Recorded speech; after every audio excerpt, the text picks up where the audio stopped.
একটা ছেলে আমাকে দেখেন এই জেনারেশনের একটা ছেলে যে এইভাবে আল্লাহর জন্য জীবন দেওয়ার জন্য প্রস্তুত আছে। দেওয়ার দরকার নেই জীবন, আল্লাহর জন্য জাস্ট 5 ওয়াক্ত নামাজটা পড়ুক, আল্লাহর জন্য 5 ওয়াক্ত নামাজ পড়ুক, ফজর সহ আল্লাহর জন্য রেগুলার তাহাজ্জুদ পড়ে। জীবন দেওয়া বহুত দূরের কথা, এটা হাইয়েস্ট লেভেল, এটা আমি বলতে চাচ্ছি না।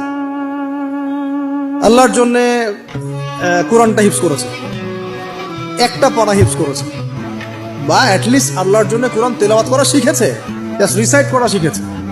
আল্লাহর জন্যে মানে কোনো মাদ্রাসায় বা কোনো ওস্তাদের কাছে বা কোনো কোর্সে 6 মাস 1 বছর 2 বছর পড়াশোনা করেছে। আল্লাহর জন্য একটু দাওয়াতি কাজ করেছে, আল্লাহর জন্য একটা বই লিখেছে, আল্লাহর জন্য দিন প্রতিষ্ঠার কিছু চেষ্টা করেছে, মানে আল্লাহর জন্য কিছু করেছে। এই এখনকার যে হিউজ জেনারেশনটা আছে, লাখ লাখ কোটি কোটি ছেলে মেয়ে, এখান থেকে আপনি আমাকে 5% ছেলে মেয়ে দেন, ইনশাল্লাহ দিন কায়েম করে দিব বাংলাদেশে।